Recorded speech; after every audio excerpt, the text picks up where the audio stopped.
Halo semuanya, kami kelompok 1 kelas 12/4 akan memenuhi proyek multimedia tentang pertumbuhan dan perkembangan tanaman. Perkenalan topik pertumbuhan dan perkembangan tanaman. Langsung saja kita masuk ke proyek multimedia kali ini. Sebelumnya, teman-teman sudah tahu atau belum nih, apa sih pertumbuhan dan perkembangan tanaman itu? Nah, jadi proses pertumbuhan tanaman harus dari biji, karena biji adalah awal kehidupan tanaman baru yang membawa semua informasi genetik dan cadangan makanan yang dibutuhkan untuk memulai kehidupan. Tipe-tipe berkecambahan: 1. Epigeal, 2. Hipogeal. Lalu, apa perbedaan perkecambahan tersebut? Untuk lebih lanjutnya, simak video selanjutnya.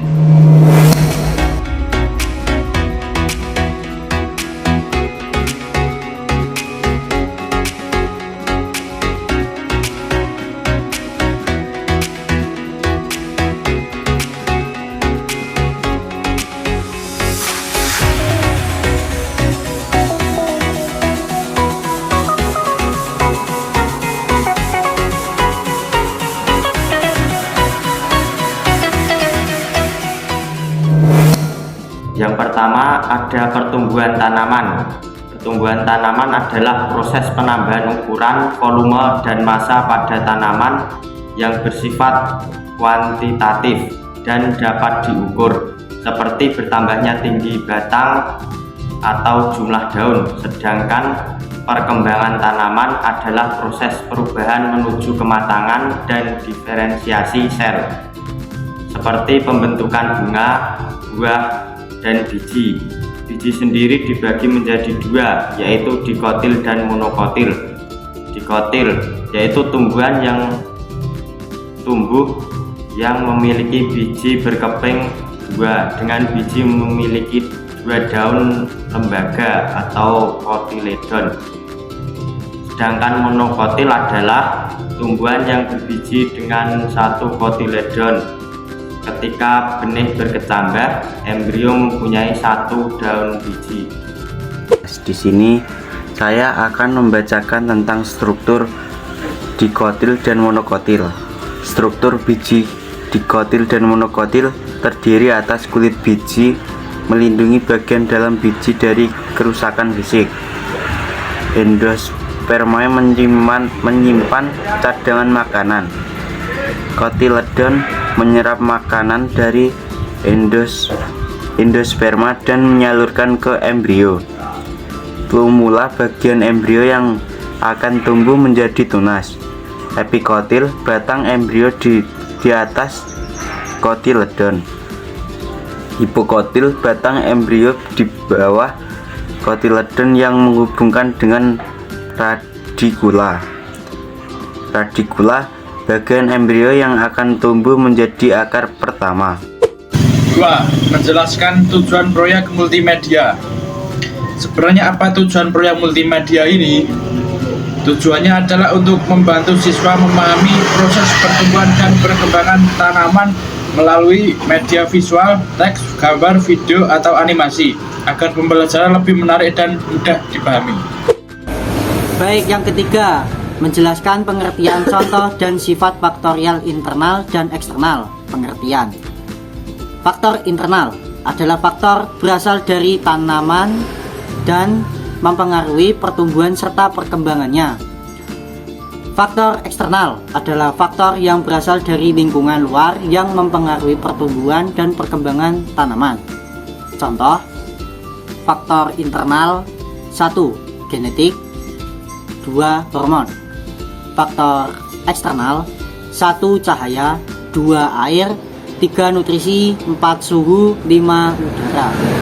Nah, setelah pendahuluan tentang pertumbuhan dan perkembangan faktor internal dan faktor eksternal, kita masuk ke materi faktor internal terlebih dahulu ya. Nah, faktor internal gen. Genetik memainkan peran yang sangat penting dalam pertumbuhan dan perkembangan tumbuhan. DNA yang ada dalam gen-gen tumbuhan mengkode informasi yang mengatur berbagai proses biologis dan fisiologis yang terjadi sepanjang hidup tumbuhan. Gen juga dapat mempengaruhi pertumbuhan dan perkembangan tumbuhan meliputi 1. Bentuk, 2. Ukuran, 3. Warna, 4. Diferensiasi sel. Nah, ada hormon. Hormon adalah senyawa organik yang diproduksi secara alami oleh tanaman dalam jumlah kecil tetapi memiliki dampak besar pada pertumbuhannya. Hormon sendiri memiliki banyak jenis, namun yang diketahui sebagai berikut. 1. Hormon auksin, 2. Hormon sitokinin, 3. Hormon giberelin, 4. Hormon asam absiat, 5. Hormon gas etilen, 6. Hormon asam traumalin, 7. Hormon kalin. Agar lebih jelas kita bahas apa pentingnya dari ketujuh hormon tersebut bagi tanaman. 1. Hormon auksin, hormon yang merangsang pembaran dan diferensiasi sel, pembentukan bunga dan buah, serta mengaktifkan kambium. Fungsi hormon auksin: 1. Merangsang pertumbuhan. 2. Terlibat dalam dominasi apikal atau pertumbuhan pucuk atas dan menghambat pucuk samping. 3. Bertanggung jawab membengkokkan batang ke arah datangnya cahaya atau fototropisme positif. Lalu, bagaimanakah proses fototropisme positif? Simak video penjelasannya ya. Mari kita lihat contoh eksperimen pada kecambah kacang hijau yang membuktikan adanya gerakan fototropisme pada tanaman. Kecambah yang sudah tumbuh ini kemudian dimasukkan ke dalam kotak yang diberi lubang di sampingnya.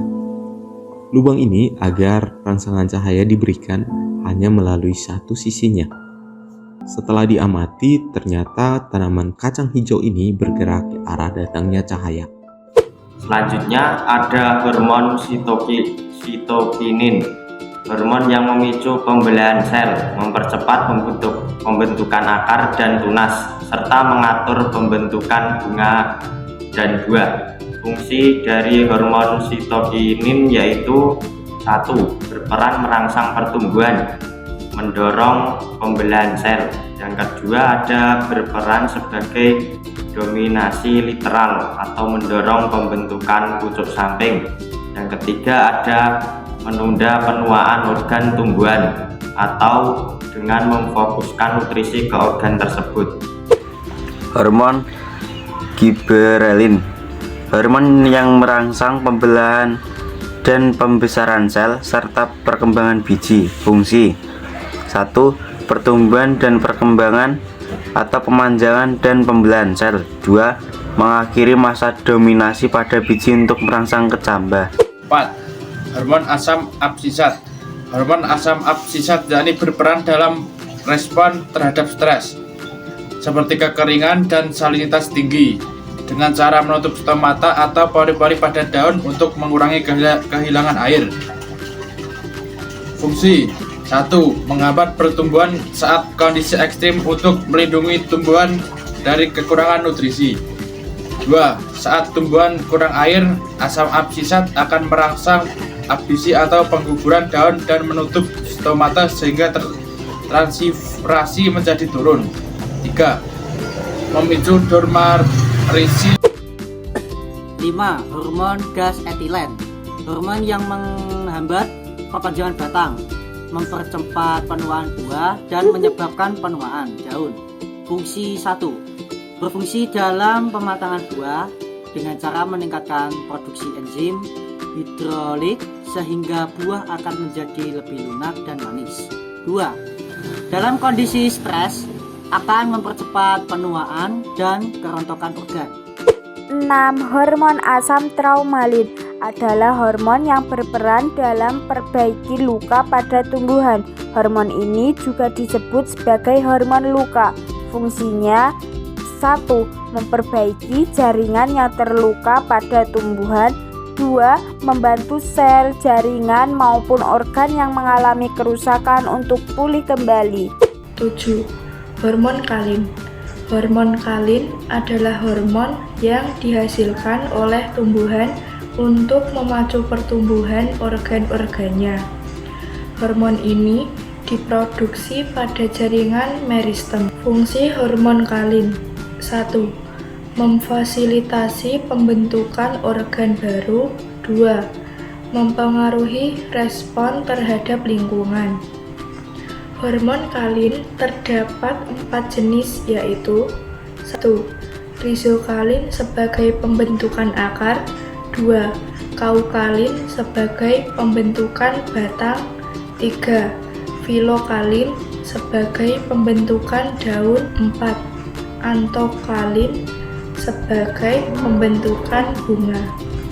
Setelah membahas faktor internal pada materi sebelumnya, materi kedua ini adalah faktor eksternal. Faktor eksternal terdiri dari 1. Cahaya. Cahaya adalah salah satu faktor lingkungan yang sangat penting dalam pertumbuhan dan perkembangan tanaman. Tanaman memerlukan cahaya untuk proses fotosintesis, yang merupakan cara utama tanaman menghasilkan energi ataupun karbohidrat dan oksigen. Selain itu, cahaya juga berperan dalam mengatur berbagai proses fisiologis dan perkembangan tanaman. Intensitas cahaya merujuk pada seberapa kuat cahaya yang diterima oleh tanaman dalam satu waktu tertentu. Intensitas cahaya mempengaruhi fotosintesis dan pertumbuhan tanaman tersebut. Air merupakan salah satu bahan utama dalam proses fotosintesis. Air digunakan dalam reaksi fotosintesis yang terjadi dalam kloroplas, terutama dalam reaksi terang atau reaksi membutuhkan cahaya. Air diperlukan untuk menghasilkan oksigen sebagai produk sampingan fotosintesis dan untuk mendukung proses konversi energi dalam bentuk ATP dan NADPH. Peran air dalam transportasi nutrisi. Air juga berperan dalam transportasi nutrisi, baik itu air sendiri maupun mineral yang diserap dari tanah. Air yang diserap oleh akar mengalir melalui jaringan pembuluh xilem menuju daun dan bagian lain tanaman. Selain itu, air juga membawa mineral dan nutrisi penting seperti nitrogen, fosfor, kalium, dan unsur mikro yang dibutuhkan oleh tanaman dan untuk tumbuh. 3. Nutrisi. Nutrisi ini dibagi menjadi 2 kelompok utama, makronutrien dan mikronutrien. Setiap nutrisi memiliki peran spesifik yang mendukung fungsi fisiologi tanaman. Makronutrien, nutrisi yang dibutuhkan dalam jumlah besar, yaitu 1. Nitrogen, fosfor, kalium, kalsium, magnesium, sulfur. Mikronutrien, nutrisi yang dibutuhkan dalam jumlah kecil, yaitu boron, zink, mangan, molybdenum, klor. Peran umum nutrisi pada tanaman: 1. Penyediaan energi, membantu tanaman dan menyimpan menggunakan energi. 3. Struktur pembentukan, metabolisme, pertumbuhan dan perkembangan. Baik, yang keempat adalah suhu. Suhu mempengaruhi banyak proses fisiologis dalam tanaman, seperti fotosintesis, respirasi, transpirasi, serta proses metabolisme lainnya. Suhu yang terlalu rendah atau tinggi dapat memperlambat metabolisme tanaman, menyebabkan kerusakan sel atau mengganggu proses fisiologis terpenting seperti fotosintesis dan respirasi. Suhu optimal di sisi lain memungkinkan tanaman untuk berkembang secara maksimal. Oleh karena itu, memahami suhu yang dibutuhkan tanaman dapat mengelola suhu lingkungan secara efektif. Sangat penting untuk meningkatkan hasil pertanian dan keberhasilan budidaya tanaman. 5. udara dalam fotosintesis dan respirasi. Karbon dioksida CO2 dan oksigen O2 memainkan peran yang sangat penting, namun dengan fungsi yang berbeda dalam masing-masing proses. Yang pertama, fotosintesis. Fotosintesis CO2 karbon dioksida. Dalam fotosintesis, tanaman menyerap karbon dioksida dari udara melalui stomata pada daun. O2 sama dengan oksigen. Oksigen yang dihasilkan dalam fotosintesis dilepaskan ke atmosfer sebagai produk sampingan. Oksigen ini sangat penting bagi kehidupan makhluk hidup yang bergantung pada pernapasan aerobik. 2. Respirasi. CO2 karbon dioksida dalam respirasi sel organisme mengubah glukosa menjadi energi dalam bentuk ATP, adenosin trisfosfat. Proses ini terjadi di mitokondria sel dan melibatkan pemecahan glukosa dengan menggunakan oksigen atau O2. O2 oksigen digunakan dalam respirasi sel untuk membantu memecah glukosa dan menghasilkan energi. Tanpa oksigen, respirasi aerobik tidak dapat terjadi secara efisien dan tubuh akan bergantung pada respirasi anaerobik yang menghasilkan energi lebih sedikit. Fotosintesis CO2 digunakan untuk membuat glukosa, sementara O2 dihasilkan sebagai produk sampingan. Respirasi O2 digunakan untuk menghasilkan energi dari glukosa, sementara CO2 diproduksi sebagai produk sampingan. Untuk faktor eksternal selanjutnya yaitu ada tanah. Tanah merupakan tempat hidup tumbuhan, menyediakan air dan nutrisi, serta menumpang akar tanaman. Tanah juga menjadi habitat bagi berbagai organisme yang hidup di dalamnya. Jenis-jenis tanah yaitu ada beberapa, yaitu yang pertama ada tanah lempung, tanah berpasir, tanah liat, tanah berlumpur, dan tanah humus. Berikut adalah beberapa alasan mengapa jenis dan kualitas tanah sangat mempengaruhi tanaman. Yang pertama, ketersediaan nutrisi. Tanah yang subur dan kaya akan mineral seperti nitrogen, fosfor, dan kalium sangat mendukung perkembangan tanaman. Kedua, ada struktur tanah. Tanah yang terlalu padat atau terlalu gembur dapat menghambat pergerakan akar dan pengambilan air serta unsur hara. Ketiga, ada drainase dan aerasi. Tanah yang memiliki drainase baik dapat mencegah genangan air yang berpotensi merusak akar. Selain itu, tanah yang baik juga memiliki aerasi yang cukup agar akar mendapat oksigen. Selanjutnya yang keempat ada pH tanah. Tanah yang terlalu asam atau terlalu basah dapat mengakibatkan penghambatan penyerapan nutrisi. Kelima, ada kapasitas menahan air. Tanah yang baik memiliki kemampuan menahan air yang cukup untuk memenuhi kebutuhan tanaman. Jadi, bagaimana teman-teman? Sudah pahamkah? Tadi kita sudah membahas beberapa faktor yang mempengaruhi pertumbuhan dan perkembangan tanaman.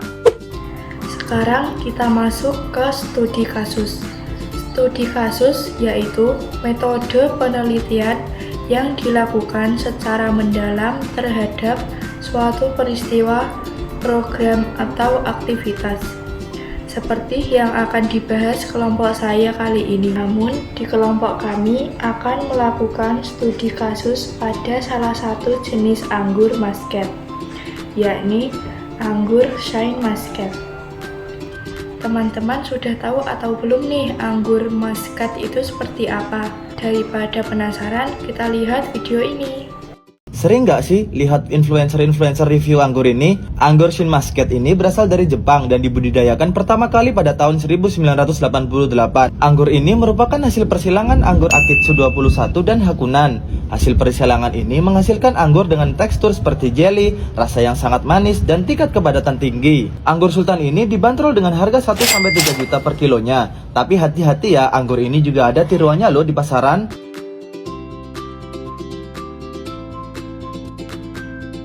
Berikut adalah faktor internal anggur Shin Muscat. Faktor genetik. Ciri genetik unggul pada Shin Muscat: 1. Tanpa biji. 2. Rasa manis dan aroma muscat. 3. Kulit tipis. 4. Ketahanan terhadap penyakit jamur. 5. Warna hijau cerah dan daya simpan yang baik. Hormon tumbuhan sangat berperan dalam pertumbuhan, perkembangan, dan pembentukan buah Shin Muscat. Berikut hormon penting yang terlibat. 1. Hormon auksin untuk merangsang pembelahan dan pemanjangan sel. 2. Giberellin digunakan untuk merangsang pembentukan buah tanpa biji. 3. Sitokinin mendorong pembelahan sel dan memperlambat penuaan daun. 4. Etilen mengatur proses pematangan buah. 5. Asam absisat mengatur dormansi dan toleransi stres. Faktor eksternal. 1. Cahaya, kebutuhan sinar matahari penuh. Pengaruh. Cahaya yang cukup meningkatkan proses fotosintesis dan membantu pembentukan gula, sehingga buah lebih manis dan harum. 2. Air. Kebutuhan disiram secara teratur tapi tidak berlebihan. Pengaruh. Kekurangan air membuat buah kecil dan tanaman layu, sedangkan kelebihan air bisa menyebabkan akar busuk dan buah retak. 3. Suhu. Ideal sekitar 25-30 derajat Celcius saat siang dan sejuk di malam hari. Pengaruh. Suhu hangat mendukung pertumbuhan dan pematangan buah, sedangkan suhu terlalu dingin atau terlalu panas dapat menghambat pembentukan buah.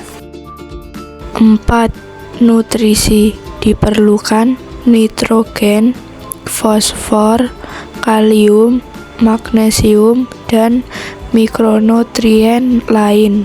Pengaruh. Nutrisi seimbang menghasilkan buah besar, kulit tipis, dan rasa yang lezat.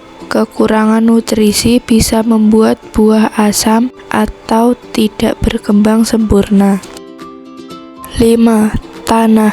Ideal tanah gembur, subur, dan memiliki drainase baik. Pengaruh. Tanah terlalu padat atau terlalu basah dapat menghambat pertumbuhan akar dan menyulitkan penyerapan nutrisi. 6. Udara. Kebutuhan sirkulasi udara yang baik. Pengaruh. Udara segar membantu proses fotosintesis dan mencegah penyakit jamur. Tanaman dengan sirkulasi buruk lebih rentan terhadap serangan hama dan jamur. Kesimpulan dari proyek multimedia ini yakni mengetahui dua faktor yang mempengaruhi pertumbuhan dan perkembangan tanaman. Faktor internal berperan dalam gen dan hormon, sedangkan faktor eksternal memenuhi kebutuhan tanaman seperti cahaya, air, nutrisi, suhu, udara, dan tanah. Sebagai contohnya adalah anggur Shin Muscat yang dibahas oleh kelompok kami. Merawat tanaman secara optimal membutuhkan kombinasi antara pemahaman akan kebutuhan biologis tanaman dan perhatian rutin terhadap lingkungannya. Dengan perawatan yang tepat, tanaman akan tumbuh subur, sehat, dan menghasilkan hasil yang maksimal. Sudah di akhir video nih teman-teman. Demikian video dari kelompok 1 tentang pertumbuhan dan perkembangan tanaman. Semoga video ini bisa menambah pengetahuan dan bermanfaat bagi teman-teman semua. Kami, kelompok 1, mohon maaf jika ada kekurangan dalam menyampaikan materi. Wassalamualaikum warahmatullahi wabarakatuh.